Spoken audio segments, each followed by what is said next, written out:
Hello मेरे प्यारे बच्चों, कैसे हैं आप सभी। आशा करता हूँ सभी फिट होंगे। प्यारे बच्चों, आज की वीडियो में हम लोग एक्सरसाइज 6B स्टार्ट करने वाले हैं। लेकिन मैं चाहता हूँ कि इस एक्सरसाइज को सॉल्व करने से पहले आपको थोड़ा सा बेसिक इन्फॉर्मेशन दे दूँ कि इस एक्सरसाइज में एक्चुअल में दिया क्या गया है। जैसे जो हमारा एक्सरसाइज 6A था, उसमें बहुत सारे हमने क्वेश्चन सॉल्व किए और सारे के सारे जो क्वेश्चन थे उनमें हमको 2 पॉइंट्स के बीच की दूरी निकालनी थी, है ना। उसी फॉर्मूला से रिलेटेड ही हमको क्वेश्चन दिए हुए थे, चाहे रेक्टेंगल बना के दिया हो, ट्रायंगल बना के दिया हो, जो भी था, लेकिन 2 पॉइंट्स के बीच की दूरी रखनी थी, निकालनी थी यानी कि वहाँ पर। और यहाँ पर क्या दिया हुआ वो समझो। जैसे पिछला वाला एक्सरसाइज था, उसमें अगर यहाँ पर एक पॉइंट मेरे पास A है और यहाँ पर एक पॉइंट मेरे B है, जिसके कोऑर्डिनेट्स हमको दिए हुए हैं x1 y1 और इसका x2 और y2, ठीक है। तो इस तरीके से हम लोग इसके बीच का दूरी निकालने के लिए यही रूट के अंदर x2 माइनस x1 प्लस में y2 माइनस y1 का स्क्वायर, दोनों का स्क्वायर करके हम लोग उनके बीच के डिस्टेंस निकालते थे। इस बार क्या करना है वो समझना।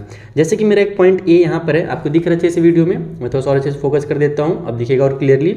एक पॉइंट A अगर यहाँ पर है हमारे पास, एक पॉइंट B यहाँ पर है, उनके बीच में कहीं पर भी, जरूरी नहीं कि एकदम सेंटर में हो, कहीं पर भी अगर एक पॉइंट P आ जाता है, ओके, जो इन दोनों को इस तरीके से डिवाइड करे कि उसका हमको रेशियो दिया हुआ हो। जैसे कि A से लेकर के P तक मान लो 3 होगा और P से लेकर के B तक हमारा 2 होगा।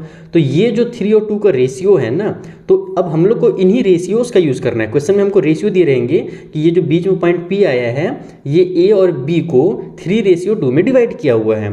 तो ये जो 3:2 है, आपको क्या करना है, इसका यूज़ करके ये जो बीच में पॉइंट P आया हुआ था, इसके कोऑर्डिनेट्स निकालने हैं। यानी कि हर पॉइंट का एक x और एक y होता है, जैसा कि आपको पता ही होगा। तो इस P का हमको x और y निकालना है। समझ में आया मेरी बात। जैसे एग्जाम्पल के लिए मैं क्वेश्चन आपको दिखाता हूँ, एक सेकेंड, कहाँ गया, हाँ। तो जैसे यहाँ पर देखो, हमसे क्या क्वेश्चन दिया हुआ है इस वाले एग्जांपल नंबर 1 में, हमसे बोल रहा है कि find the coordinate of the point, हमको कोऑर्डिनेट्स बताने उस पॉइंट का, विच divide the line segment joining the point A and B।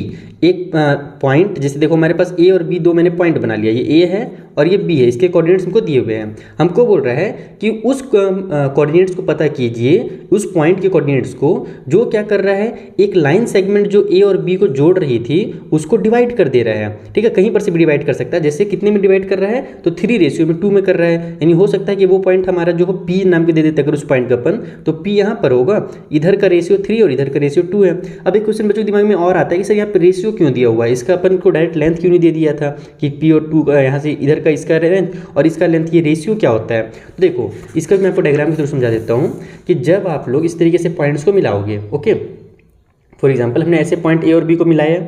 अब हम लोग जब इसको ट्रायंगल के शेप में लाते हैं, यानी कि अपन इसको सीधा ऐसे करते हैं एकदम 90 डिग्री के लाइन के साथ, फिर इन लाइंस को आपस में ज्वाइन करते हैं, तो आपको जो ट्रायंगल दिख रहा होगा ना, ARP और PSB, तो ये दोनों ट्रायंगल्स हमारे क्या हो जाते हैं, आपस में सिमिलर हो जाते हैं। तो ट्रायंगल्स अगर सिमिलर होते हैं तो उससे करस्पॉन्डिंग पार्ट भी आपस में क्या हो जाएंगे, हमारे पास जो होंगे प्रोपोर्शनल हो जाएंगे। जैसे ट्रायंगल ARP और PSB जो है सिमिलर हैं, इसलिए उनके जो साइड्स होंगे वो हमारे प्रोपोर्शनल हो जाएंगे। यानी कि हमारा जो AP है और यहाँ से जो BP है, इसको अगर अपन डिवाइड करें, यानी इसका अगर रेशियो निकाले, प्रोपोर्शनल करें इसको, तो ये हमारा इक्वल रहेगा, है ना। तो इसी को बस हम लोग को AP बटा BB के बदले में M बटा N करके दिया रहता है। बार बार अब AP और BP लिखेंगे तो बच्चे कंफ्यूज हो जाएंगे। इससे अच्छा है कि इस वाले रेशियो को M लिख दो और बाद वाले रेशियो को N लिख दो।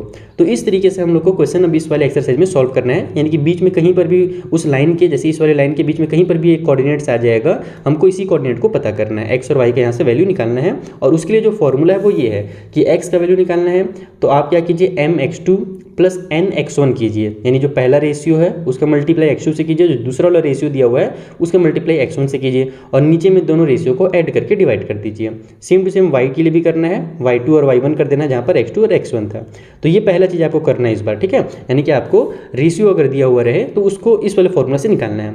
अब क्या होगा कि अगर एकदम बीच में पॉइंट आ जाए, जैसे कि पॉइंट A यहाँ पर था, यहाँ पर पॉइंट B था, और अपने को बोल दिया जाए कि एकदम सेंटर वाला पॉइंट, यानी जिसको हम लोग मिड पॉइंट के नाम से जानते हैं, कि मिड पॉइंट निकालिए, तब हम लोग को मिड पॉइंट जब पता है कि इसका रेशियो दोनों साइड बराबर होगा, तो इसके लिए फिर हम लोग ये M और N का यूज़ नहीं करेंगे, फिर हम लोग दूसरा फॉर्मूला का यूज़ करते हैं। मैं आपको दिखा देता हूँ, देखो यहाँ पर मिड पॉइंट फॉर्मूला के नाम से आपको बुक में दिया हुआ है।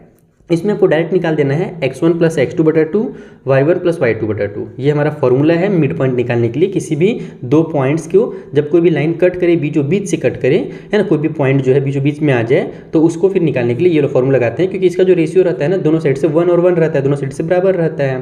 तो इस फॉर्मूला का यूज़ करके अपन सिंपल सॉल्व कर सकते हैं। अगर आपको दोनों फॉर्मूला दिए हुए हैं, इसको आप लिख लीजिएगा अपने कॉपी में, ठीक है। तो मैं थोड़ा सा चाह रहा था कि आपको डिटेल समझा दूँ कि एक्सरसाइज 6B में हमको क्या करना है, ताकि आपको जो चीज़ें क्लियर है आपके माइंड में और कन्फ्यूजन कन्फ्यूजन ना रहे हो, केवल रटना नहीं है ना, मैथ को थोड़ा सा समझ के भी सॉल्व करना है। तो चलिए भी स्टार्ट करते हैं और क्वेश्चन सॉल्व करते हैं। तो पहले वाला क्वेश्चन हमसे बोल रहा है कि find the coordinates of the point which divide the join of A and be in the ratio 2:3, यानी कि अपने को उस पॉइंट के कोऑर्डिनेट्स निकालने हैं जो ए और बी के ज्वाइनिंग लाइन को इस रेशियो में डिवाइड करता है। तो बस फॉर्मूला लगाइए और फटाफट निकाल लीजिए। और सेम टू सेम दूसरा क्वेश्चन है, बस वहाँ पर 7:2 दिया हुआ है। आइए दोनों क्वेश्चन को सॉल्व किया जाए। तो देखो ये पहला क्वेश्चन था, इसलिए मैंने यहाँ पर चीज़ों को लिख लिया है कि अगर एग्जाम में आएगा तो आपको डिटेल में कैसे लिखना है। पहले तो आप कोऑर्डिनेट्स बता दो हमको, कौन कौन से कोऑर्डिनेट्स दिए हुए हैं, कौन कौन से पॉइंट दिए हुए हैं शुरू और लास्ट वाले। तो ए और बी का वैल्यू हमने लिख लिया। हम जानते हैं पिछले एक्सरसाइज में हमने पढ़ा ही है कि इसको x1 और इसको y1 बोलते हैं, इसको x2 और y2 बोलते हैं। फिर भी पहला क्वेश्चन था इसलिए मैंने यहाँ पर लिख दिया है, ठीक है। अब जैसे कि मैंने आपको बताया कि जो हमको रेशियो दिया रहता है उसको अपन m और n मानते हैं। तो जो पहला वाला रेशियो था वो हमको 2 दिया हुआ था, दूसरा रेशियो 3 दिया था। तो पहले वाले m को 2 लिख लिया मैंने और n को मैंने 3 लिख लिया। अब हमसे बोला था कि कहीं पर भी बीच में, यानी कि ऐसे मान लो ए और बी है यहाँ पर, ठीक है, तो हम लोग के पास 2 यहाँ पर आएगा, इधर वाला 2 हो जाएगा और इधर वाला 3 हो जाएगा। यानी इस पॉइंट को अगर अपन लेते हैं तो ये 2 का रेशियो और ये 3 का रेशियो हो जाएगा। तो इस वाला जो पॉइंट है इसका नाम हमने पी रख दिया अकॉर्डिंग टू क्वेश्चन, या फिर एग्जाम्पल में आपने देखा ही था कि ज़्यादातर उसका नाम पी दिया हुआ आपके बुक में, तो मैं भी पी रख देता हूँ। बाकी आप सी डी कुछ भी रख सकते हो। और इसके जो कोऑर्डिनेट्स है हमने उसको एक्स और वाई मान लिया है। जैसे आप देख लो यहाँ पर लिख लिया मैंने कि let the required point be P x and y. Okay, अब हमको क्या करना है, इस एक्स और वाई का वैल्यू निकालना है। तो जैसे कि फॉर्मूला भी हमने देखा, फॉर्मूला क्या होता है, x का वैल्यू निकालना है अगर अपने को तो m x2 प्लस में n x1 रहता है, डिवाइड बाई में हमारे पास m प्लस n रहता है। और इसी तरीके से मैं साइड में y भी निकालते चले जाऊंगा।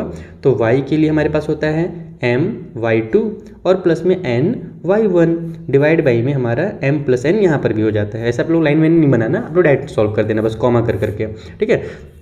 ये फिर हो सकता है तो अगर आप एग्जाम में बना रहे हो तो x का वैल्यू पहले निकाल लेना, फिर नीचे में y का वैल्यू निकाल लेना। मैं अगल बगल भी इसलिए निकाल रहा हूँ ताकि आपको कन्फ्यूजन ना हो, अच्छे समझ में आ जाए। तो देखो x इक्वल टू हो जाएगा हमारा m का वैल्यू कितना है भैया 2 है, मल्टीप्लाई में x2 कितना है हमारे पास, तो x2 हमारा प्लस का 4 है, तो यहाँ पर से हो जाएगा हमारा मल्टीप्लाई 4।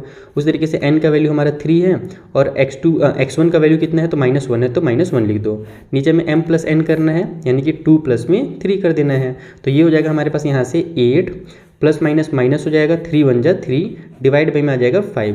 इसको सॉल्व करेंगे तो 5/5 आ जाएगा। इसका मतलब कि जो x की वैल्यू है वो 1 निकल करके आ गई, क्योंकि 5 1 जा 5 और 5 1 जा 5 होता है। तो x का वैल्यू 1 निकल गया।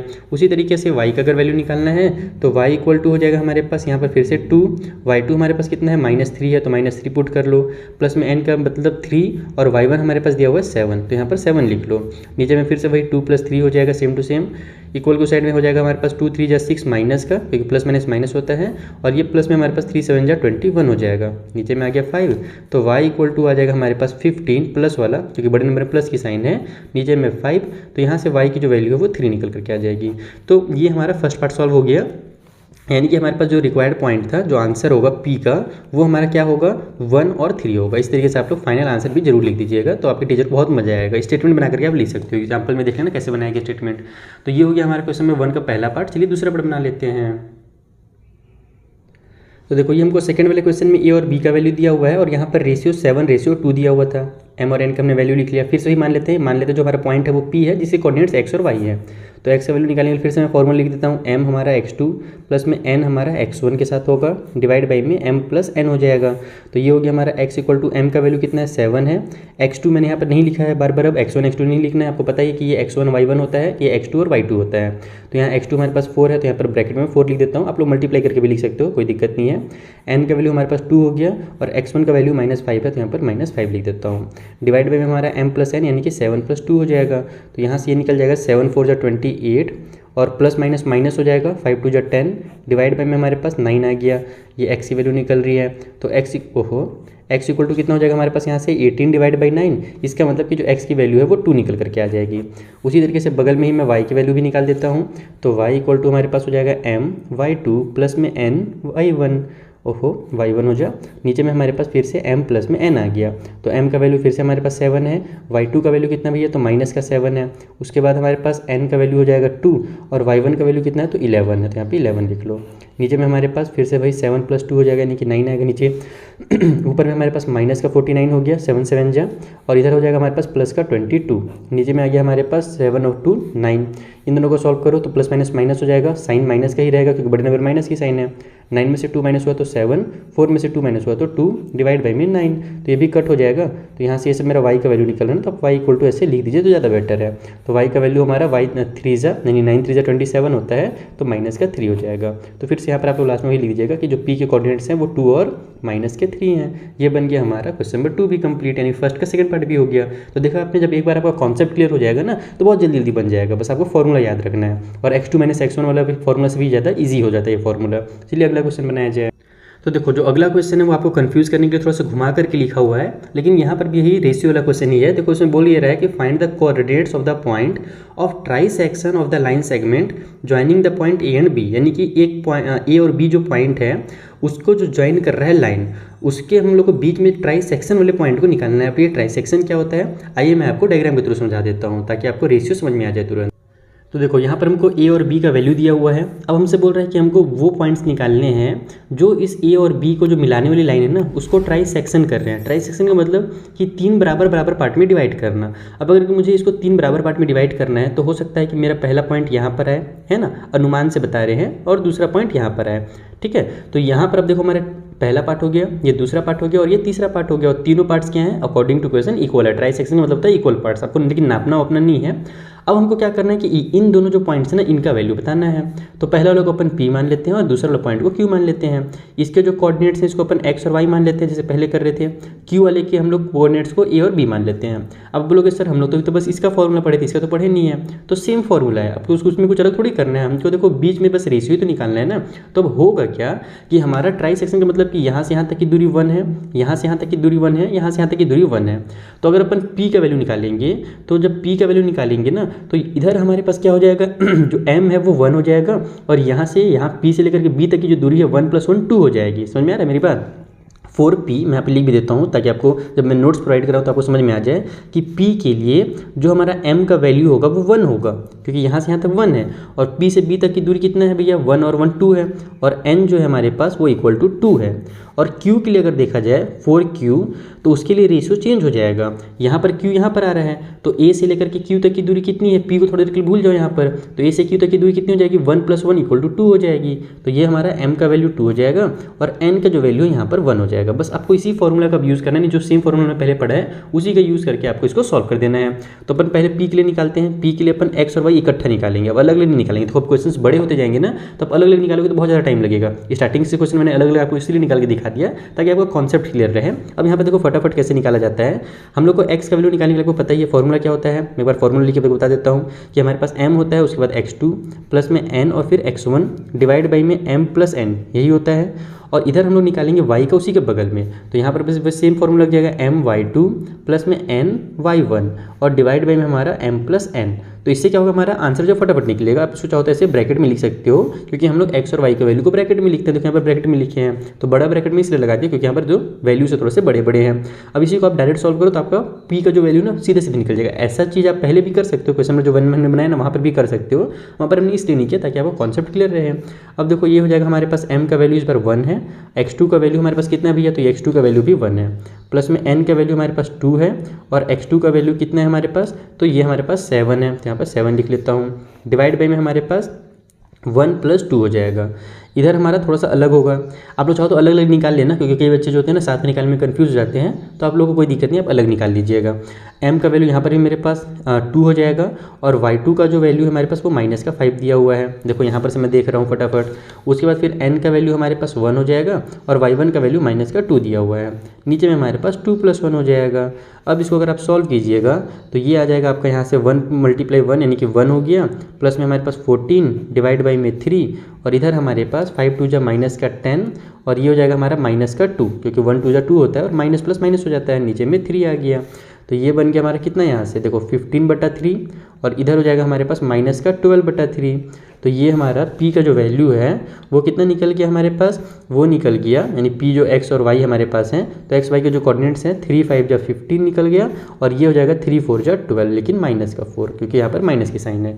तो हमारा जो x का वैल्यू है और y का वैल्यू है वो हो जाएगा 5 और -4, ठीक है। इसके जो कोऑर्डिनेट्स है ना यहाँ पर के वो 5 और -4 होंगे। अब हम लोग क्या करते हैं, ये जो q वाला है उसका भी सेम प्रोसेस से निकाल देते हैं, तो यहीं पर इसी पेज में आ जाएगा। अगर मैं अलग अलग निकालता ना तो एक पेज में नहीं हटता, फिर मुझे दूसरा पेज यूज़ करना पड़ता, तो इससे अच्छा है कि एक ही पेज में निकालिए, आपका भी टाइम भी बचेगा और थोड़ा सा अच्छा लगेगा टीचर को चेक करने में। बहुत दूर दूर हो जाता है तो चेक करने में मज़ा भी नहीं आता है। तो क्यू का हम लोग नाम ए और बी रखे थे ना, तो इसका फॉर्मूला मैं आपको बता देता हूँ। सेम टू सेम रहेगा, एम हो जाएगा, उसके बाद यहाँ पर हमारे पास सेम x2 रहेगा, ठीक है। बस ए और बी हम लोग उसको रिप्रेजेंट करने के लिए लिख रहे हैं, क्योंकि देखो अब हम लोग यहाँ पर x का वैल्यू तो x तो लिख नहीं सकते इसके बदले में, क्योंकि हमने इसके x का जो है नाम यहाँ पे रख दिया है, p वाले कोऑर्डिनेट्स का नाम रख दिया है, इसीलिए बस नाम हमने यहाँ पर ए और बी रखे हैं, बस इससे कोई ज़रूरत रहता ही नहीं है। उस तरीके से n यहाँ पर भी x1 हो जाएगा, डिवाइड बाई में हमारा m plus n, same to same. उस तरीके से m यहाँ पर y2 और प्लस में n y1, डिवाइड बाई में m प्लस n, तो सेम फॉर्मूला रहेगा। बस अब जो है m का वैल्यू चेंज हो गया है इसके लिए। तो m का वैल्यू अब कितना हो गया भैया, 2 हो गया है, या फिर थोड़ा बड़ा ब्रैकेट कर लूँ 2, और x2 का वैल्यू तो पहले जैसा ही रहेगा हमारे पास 1। उसके बाद n का वैल्यू अब हमारे पास 1 हो गया है, और x1 का वैल्यू हमारे पास पहले की तरह 7 है। नीचे में हमारे पास हो जाएगा 2 प्लस में 1, ठीक है। इधर हमारे पास m का वैल्यू फिर से वही 2 हो गया, और n का जो हमारे पास वैल्यू है वो कितना है, एक सेकंड में कुछ गड़बड़ कर दिएगा पिछले वाले क्वेश्चन में। लेकिन कोई दिक्कत नहीं है, आंसर हमारा सही ही आएगा, सेम ही आंसर आना चाहिए, हम लोग मिला लेंगे। गड़बड़ मुझे कहाँ पर लग रहा पता है, गड़बड़ यहाँ पर लग रहा है कि मैंने m का वैल्यू इसका वाला उतार दिया हड़बड़ी में। देखो यहाँ पर m के बदले मैंने 2 लिख दिया ना, लेकिन m के बदले मेरे को 1 लिखना था। आंसर सही नहीं आया होगा मेरा, मैं एक बार चेक करूँ क्या बुक में आंसर जो है p का मैं क्वेश्चन में 2 बना रहा हूँ ना, तो 5 एंड -3 आ रहा है। अच्छा हाँ देखो मेरा -4 आया हुआ है ना, तो यहाँ पे -4 नहीं आएगा, यहाँ पे -3 आएगा। -3 कब आएगा, जब मैं m के बदले में 1 रखूँगा। सॉरी बच्चों, दिल से सॉरी, बहुत बुरा लगा मुझे, गलत हो गया तो। और n का वैल्यू जब मैं 2 रखूँगा तो यहाँ पर मेरा 5 बन जा 5 माइनस का हो जाएगा -5, और ये हो जाएगा हमारे पास -4। तो ये बनेगा हमारा एक्चुअल में -9 बनेगा यहाँ पर, ठीक है ना। -5 और -4 -9 हो गया, तब हमारा जो आंसर है वो -3 आ जाएगा। तो ये होता है बड़े बड़े क्वेश्चन में, अगर मैं समझाते कोई गलती कर दूँ तो कोई बात नहीं, होते रहता है, इंसान से गलती होती है। तो यहाँ पर अब y2 का वैल्यू हमारे पास कितना है भैया, -5 है। उसके बाद फिर n का वैल्यू हमारे पास इस पर 1 है, और y1 का वैल्यू हमारे पास कितना है, तो -2 है। डिवाइड बाई में हमारे पास हो जाएगा फिर से वही 2 प्लस में 1। ओके, सही किया ना मैंने, इस बार कोई गड़बड़ नहीं होना चाहिए, नहीं तो पूरा क्वेश्चन मेरे को मज़ा नहीं आता, इतना मेहनत करके बनाओ और पूरा गड़बड़ हो जाता है। तो ये हो जाएगा हमारा 2 1 जा 2 प्लस में 7 डिवाइड बाई में 3, इधर हो जाएगा हमारे पास माइनस का 10 और माइनस का यहाँ पर हो जाएगा हमारा 2 और डिवाइड बाई में 3। तो इस बार हमारे पास ये 4 आएगा। तो ये हो जाएगा क्यू के जो कोऑर्डिनेट्स हैं वो हमारे पास 9/3 और यहाँ पर कॉमा करके -12/3। तो ये कितना हो गया हमारे यहाँ से क्यू के कोऑर्डिनेट्स, ये हो जाएंगे हमारे पास 3 3 जा 9, और ये हो जाएगा हमारा -4। तो इस बार हमारा आंसर सही है। जो आप आंसर निकालोगे ना उसको आप एग्जाम में ऐसे बॉक्स वगैरह बना करके क्लोज कर देना, ताकि टीचर को चेक करने में आसानी हो और थोड़ा सा मजा भी आए, सुंदर दिखता है इससे, ठीक है। तो ये हो गया हमारा क्वेश्चन 2 भी कंप्लीट। चलिए जो अगला क्वेश्चन उससे बना लेते हैं। सो थर्ड क्वेश्चन बोल रहा है कि if the coordinates of point A and B are इतना एंड इतना, ए और बी के कोऑर्डिनेट्स दे दिए गए हैं, find the coordinates of the point P such that AP equal to 3/7 AB where P lies on the line segment AB। अब इसमें भी बच्चे कंफ्यूज होंगे थोड़ा सा, लेकिन इसको भी अगर डायग्राम के थ्रू समझोगे तो भी आपको ये फटाफट समझ में आ जाएगा। एक कॉपी में समझा दूँ। तो देखो हमको क्या बोल रहा है कि 2 कोऑर्डिनेट्स यानी 2 पॉइंट्स हैं A और B, उसके बीच में कहीं पर भी एक पॉइंट P आ रहा है, और जो रिलेशन दिया हुआ है ना हमको वो इस तरीके से थोड़ा सा कॉम्प्लिकेटेड दिया हुआ है कि जो AP है वो इक्वल है 3/7 AB के। हमको क्या करना है, हमको निकालना है AP डिवाइड बाई BP, ठीक है। AP और BP का अपने को रेशियो निकालना, अगर ये निकल जाए तो यहाँ पर AP वाला रेशियो और यहाँ पर BP वाला रेशियो रहेगा, तो फिर बस उसको M और N मान करके अपन सॉल्व कर देंगे। तो यहाँ पर तो अपने को ये BP भी नहीं दिया हुआ ना, AB दिया हुआ है। अगर मैं इसको इधर ले आता, डिवाइड में ले आता, अगर यहाँ पे BP दिया रहता तो मेरा फट से आंसर आ जाता, यानी यही हमारा रेशियो बन जाता, 3/7 बन जाता। लेकिन ऐसा तो है नहीं। अब कैसे निकाले भैया हम लोग, ये BP का वैल्यू कैसे निकाले, तो वो समझो। हम लोग को ये दिया हुआ है ना, आप यहाँ से AB का वैल्यू निकालो। AB का वैल्यू निकालने के लिए अपन इसको इधर ट्रांसफर करेंगे, तो हमारा जो 7 है ऊपर चला जाएगा, 3 नीचे आ जाएगा, यानी कि ये हो जाएगा हमारा 7AP डिवाइड बाई में 3 इक्वल टू AB। समझ में है ना, मैंने इन दोनों को क्या किया था, इसके पास ट्रांसफर कर दिया, तो इससे मेरा AB का वैल्यू निकल गया। अब AB का वैल्यू मैंने क्यों निकाला है वो समझिए, कि हम क्या जानते हैं कि AB जो हमारे पास पूरा कंप्लीट AB जो है उसको निकालने के लिए हमको क्या करना पड़ेगा, हमको AP और BP को ऐड करना पड़ेगा, यानी कि AB इक्वल टू हमारा AP प्लस BP होगा। इतना तो समझ में ही रहा होगा डायग्राम के थ्रू आपको। अब हम क्या करेंगे, इस AB के बदले में जो हमने वैल्यू निकाला है ना, इस वाले इक्वेशन का यूज़ करके वो हम यहाँ पे पुट करेंगे। तो ये जाएगा हमारे पास 7AP बटा में 3 इक्वल के उस साइड में AP प्लस में BP। अब आप क्या कीजिए, इस AP को इधर ट्रांसफर कर दीजिए। Is that clear. जब आप इसको ट्रांसफर करोगे तो आपका BP का वैल्यू निकल जाएगा, और वही तो अपने को निकालना था। तो ये हो जाएगा हमारे पास 7AP माइनस में 3 डिवाइड बाई में 3 और ये जो इधर आकर के माइनस का AP हो जाएगा। इक्वल को साइड में हमारा BP है ही। इसका अब आप लोग को शॉर्टकट तरीका बताता हूँ सॉल्व करने का। यहाँ पर एक 1 छुपा हुआ है, सिंपली आप इसका इससे मल्टीप्लाई कीजिए और ऊपर में माइनस कर दीजिए। तो ऊपर में हमारा 7 AP पहले से है, 3 का इससे मल्टीप्लाई होगा तो -3 AP आ जाएगा। डिवाइड में हमारे पास आ जाएगा ये वाला 3, इक्वल को साइड में हमारा BP तो पहले से है, तो ये हो जाएगा हमारे पास यहाँ से 4 AP। ठीक है, फिर बगल में बना दूँ क्या, नीचे में फिर मेरे को चलो बन जाएगा, नीचे में बहुत जगह है। तो यहाँ पर हो जाएगा हमारे पास 4 AP डिवाइड बाई में 3 इक्वल के उस साइड में हमारे पास जो BP है वो तो रहेगा ही।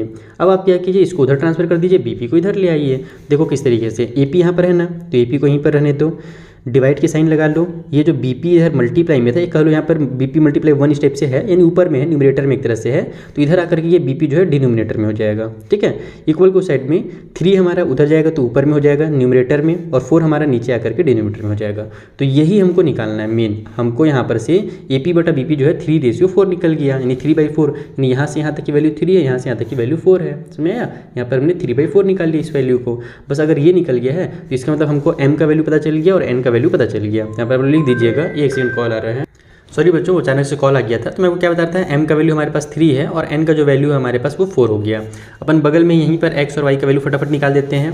तो सबसे पहले अपन X का वैल्यू निकालते हैं। उसके लिए हम लोग जानते हैं फॉर्मूला कि हमारे पास M और X2 प्लस में हमारे पास N और x1 हो जाएगा। ठीक है, उसके बाद डिवाइड बाई में हमारे पास m प्लस n हो गया। तो अब अगर इसको अपन सॉल्व करते हैं तो m का वैल्यू हमारा 3 हो गया, x2 हमारे पास कितना है भैया, तो 2 दिया हुआ है। देखो मैं यहाँ से देख के लिख रहा हूँ फटाफट। ठीक है, उसके बाद n हमने अभी निकाला है 4 और x1 जो है हमने देखा यहाँ पर -2 दिया हुआ है। डिवाइड बाई में हमारा 3 + 2 हो जाएगा, तो ये बन जाएगा यहाँ से हमारे पास 3 × 2 = 6 प्लस माइनस में हमारे पास 8 हो जाएगा और डिवाइड बाई में हमारे पास 5 आ जा रहा है। ये कुछ गड़बड़ लग रहा है यार मेरे को, क्या गड़बड़ हो सकता है। यहाँ पर आंसर हमारे पास कितना आएगा, नहीं सॉरी, यहाँ पर 3 + 2 मैंने कहाँ से लिख दिया, हाँ 3 + 4 है ना, n का वैल्यू तो 4 है। हाँ तो अब ठीक चल रहा है। तो ये हो जाएगा हमारा -2 और डिवाइड बाई में यहाँ पे हमारा 7 हो जाएगा, 3 और 4। तो -2/7 जो है वो x का वैल्यू निकल कर के आ गया। अब अपन y का वैल्यू निकाल देते हैं सेम फॉर्मूला से, my2 प्लस में ny1 डिवाइड बाई में m प्लस n। मैं फॉर्मूला बार बार इसलिए लिखता हूँ ताकि मैं वैल्यूज जब पुट करूँ तो आपको समझ में आए कि मैं कौन से वैल्यूज़ की बात कर रहा हूँ। तो m का वैल्यू फिर से 3 हो गया, y2 का वैल्यू हमारे पास -4 दिया हुआ है, n का वैल्यू हमारे पास 4 हो गया, y1 का वैल्यू -2 दिया हुआ है। नीचे में फिर से वही हमारा 3 + 4 यानी कि 7 हो जाएगा। तो ये बन जाएगा हमारे पास यहाँ से -12, 3 4 = 12 हो गया, और ये भी हमारा -8 हो जाएगा, 4 2 = और नीचे में हमारे पास 7, तो ये बन गया हमारा -20/7। तो ये हमारा x का वैल्यू हो गया, ये हमारा y का वैल्यू हो गया, यानी जो p के जो कोऑर्डिनेट्स होंगे वो -2/7 होंगे और -20/7 होंगे। तो इस तरीके से आपका क्वेश्चन नंबर जो 3 है वो भी कंप्लीट होता है। और ये थोड़ा सा इंपॉर्टेंट क्वेश्चन था, इस सबसे क्वेश्चन एग्जाम में बहुत बार पूछे जाते हैं, खास करके अब जब कॉम्पिटेंसी बेस्ड क्वेश्चन का बोलबाला चल रहा है ना, तब ये क्वेश्चन आपको जरूर आना चाहिए सॉल्व करना। चलिए अगला क्वेश्चन बनाया। तो देखो जो अगला क्वेश्चन है वो भी सेम टू सेम क्वेश्चन है। यहाँ पर जो लाइन है हमारे पास उसका नाम हमको पहला वाला का P दिया हुआ है और लास्ट वाला पॉइंट जो है Q दिया हुआ है। उसके बीच में एक पॉइंट जो है वो A आ रहा है। जैसे पहले A और B दिया रहता था तब बीच में P आता था, वैसे इस बार हमको P और Q दिया हुआ है पहले और लास्ट में, और बीच में पॉइंट A आ रहा है। और जो PA है वो = 2 है, डिवाइड बाई PQ = 5 है। हमको फिर से वही करना है, A का जो कोऑर्डिनेट्स है वो निकालना है ना। साथ ही हमसे एक चीज़ और इसमें बोल रहा है कि also lies on the line 3x + k y + 1 = 0 find the value of k। यानी कि ये जो हमारा इक्वेशन है ये हमारे लाइन पे ही आ रहा है, तो यहाँ से अपने को k का वैल्यू निकालना है। तो जब x और y का वैल्यू निकल जाएगा तो k का वैल्यू ऑटोमेटिकली निकल जाएगा। यानी जो पिछला क्वेश्चन था सेम टू सेम बनाना है। पहले मैं जैसे पहले जो हमने वहाँ पर आधा काम किया था ना शुरू में, वो काम मैं यहाँ पे कर लेता हूँ ताकि थोड़ा सा टाइम बच सके। तो देखो हमको दिया क्या गया था, सबसे पहले बोला था कि P और Q हमारे 2 पॉइंट्स हैं जिसे कोऑर्डिनेट्स दिए हुए हैं, बीच में कहीं पर एक पॉइंट A आ रहा है, हमको इससे कोऑर्डिनेट्स निकालने हैं। साथ ही हमको रेशियो जो दिया हुआ था वो PA/PQ का दिया हुआ था, PA/PQ = 2/5 दिया हुआ था। हमको क्या करना है, हमको तो PA और QA का रेशियो चाहिए ना, यानी PA/QA चाहिए, तो हमको QA निकालना था। तो हमने पिछला वाला जो प्रोसेस यूज़ किया था सेम टू सेम वही प्रोसेस यूज़ किया हमने। यहाँ पर से हमने क्या बोलते हैं, इसको PQ को उधर ले गए, तो हमारे पास जो ये था PQ का एक वैल्यू निकल करके आ गया, यानी इन चीज़ों को इधर ले आए, PQ को उधर ले गया। उसके बाद हम लोग जानते हैं जो PQ हमारा कंप्लीट लाइन है उसको निकालने के लिए हम लोग PA और QA को ऐड करेंगे। तो यहाँ पर मैंने P और QA को ऐड कर दिया, और जो मैंने पिछला वाला प्रोसेस यूज़ किया था same to same process use करके PA/QA का जो वैल्यू है 2/3 निकाल के ले आया। तो यहाँ पर सेम आप लोग समझ जाइएगा, खुद से पढ़िएगा तो भी आपको क्लियर हो जाएगा। अब हम लोग क्या करने वाले हैं, जब हम लोग इसका वैल्यू निकल गया है तो हम लोग जल्दी से अब यहाँ पे लिख देते हैं कि जो M हो गया वो हमारा 2 निकल करके आ गया, और N जो हमारे पास वो 3 निकल करके आ गया। अब अपने को यहाँ पर से क्या करना भी है, तो X का वैल्यू निकालना है। तो X के लिए फिर से वही हो जाएगा हमारे पास क्या बोलते हैं, mx2 प्लस में n x1 डिवाइड बाई में हमारा m प्लस n। तो ये हो गया हमारे पास m का वैल्यू 2, x2 हमारे पास कितना दिख रहा है तो माइनस का 4 दिख रहा है। उसके बाद n हमारा हो गया 3 और x1 हमारे पास माइनस का 6 दिख रहा है। डिवाइड बाई में हमारे पास हो जाएगा 2 प्लस में 3। तो ये हो गया हमारे पास माइनस का 8, 4 2 जा 8 और ये भी हो जाएगा हमारे पास माइनस का 18, 6 3 जा, नीचे में हमारे पास 5 है। दोनों को सॉल्व करेंगे तो हमारे पास आंसर आ जाएगा माइनस का 20, यहाँ पर 18 और 26 हो जाएगा। तो माइनस का 26 डिवाइड बाई में 5 आ जा रहा है। लेकिन कुछ गड़बड़ हो रहा है यार दया, फिर से यहाँ पर क्या गड़बड़ हो गया। अच्छा, गड़बड़ी ये हो गया कि मैंने यहाँ पर -6 जल्दी से लिख दिया। x2 का जो वैल्यू है वो हमारे पास, सॉरी x1 का जो वैल्यू वो 6 है। तो ये हमारे पास माइनस का 6 नहीं होगा, एक्चुअली प्लस का 6 होगा। तो ये हमारा प्लस का 18 हो जाएगा। तो यहाँ पर इसको सॉल्व करेंगे हम लोग तो ये हमारा प्लस माइनस माइनस होगा, 18 में से 8 माइनस हुआ तो 10 आ जाएगा। तो x इक्वल टू हो गया हमारा 10 डिवाइड बाई 5, तो इक्वल टू हमारा 2 आ जाएगा x का वैल्यू यहाँ पर। अब अपन निकाल लेते हैं y का वैल्यू। तो y का value same formula m y2 plus में n y1 डिवाइड बाई में m प्लस n हो जाएगा। तो ये हो गया हमारे पास यहाँ से m का वैल्यू फिर से 2, y2 हमारे पास माइनस का 1 है, प्लस में n का वैल्यू 3 और y1 का वैल्यू जो है वो -6 था, जो मैंने गलती से वहाँ पर लिख दिया था। तो ये हो जाएगा हमारे पास यहाँ पर 2 + 3, तो ये बन गया हमारा y इक्वल टू माइनस का 2 और ये हो जाएगा माइनस का 18 डिवाइड बाई में 5। तो ये हो गया हमारे पास माइनस का 20 बाई में 5, तो इक्वल टू माइनस का 4 निकल करके आ जाएगा y का वैल्यू। तो x और y का वैल्यू निकल करके आ गया है, यानी जो हमारा कोऑर्डिनेट्स थे p के वो कितने कितने हैं, तो पहला वाला 2 है और दूसरा वाला हमारा माइनस का 4 है। ये x का और ये y का वैल्यू निकल गया। अब हम लोग को एक इक्वेशन भी दिया हुआ था, हमको दिया हुआ था ऑल्सो करके आप लोग लिख सकते हो इसको, कि हमारा जो 3x है प्लस k ब्रैकेट में y प्लस 1 इक्वल टू 0 दिया हुआ है। हम लोग इसको सॉल्व करके यहाँ से k की वैल्यू निकालनी है। तो हम लोग क्या करेंगे, सबसे पहले तो x के बदले में 2 लिखेंगे, तो हो जाएगा हमारा 3 × 2 प्लस में k, y के बदले में अपन -4 लिख देते हैं, प्लस में 1 इक्वल टू साइड में 0 हो गया, तो 3 2 जा 6 हो जाएगा। यहाँ पर हमारे पास k और ब्रैकेट के अंदर हमारे पास ये हो जाएगा माइनस का 3 इक्वल टू साइड में 0। पहले तो मैं 6 को उधर ट्रांसफर कर देता हूँ, तो ये हो गया k माइनस का 3 ब्रैकेट के अंदर है, इक्वल टू साइड में हमारे पास ये माइनस का 6 हो जाएगा, इधर प्लस का 6 था, इधर जाकर के माइनस का 6 बन गया। k की वैल्यू चाहिए तो इस -3 को भी ट्रांसफर कर दो, तो ये -3 क्या है यहाँ पर मल्टीप्लाई में, तो इधर जाकर के डिवाइड में हो जाएगा। तो -6 डिवाइड बाई में -3, माइनस से माइनस कैंसिल, 3 2 जा 6 हो गया, यानी जो k की वैल्यू होगी वो 2 हो जाएगी। तो ये बन गया हमारा क्वेश्चन नंबर 4। चलिए जो अगला क्वेश्चन उसे बना लेते हैं। ये एक काम करते हैं, जो आगे के क्वेश्चन है, अब देखो सिमिलर क्वेश्चन है, 5 वाला बनाऊंगा तो फिर मुझे 6 वाला ही बनाना पड़ेगा, तो वीडियो बहुत ज़्यादा लेंदी हो जाएगा, जिसे अपलोड करने में दिक्कत होती है। तो एक काम करते हैं कि आगे की जो वीडियोज़ है उसका लिंक मैं आपको प्राइवेट बटन में और नीचे डिस्क्रिप्शन बॉक्स में दे देता हूँ। साथ ही साथ अभी आपके सामने 2 विंडो पेन हो गए होंगे, राइट वाले में क्लिक करोगे तो इस चैप्टर के सारे वीडियोज़ मिल जाएंगे, लेफ्ट में क्लिक करोगे तो आप नेक्स्ट वीडियो में पहुँच जाओगे। तो मिलते हैं बच्चों नेक्स्ट वीडियो में, जहाँ पर आगे क्वेश्चन सॉल्व करने वाले हैं हम लोग। अगर कुछ डाउट हो तो इंस्टा टेलीग्राम का लिंक भी मैंने डिस्क्रिप्शन बॉक्स में दे दिया है। तब तक के लिए आप वीडियो को शेयर जरूर कर दीजिएगा। Thank you for watching.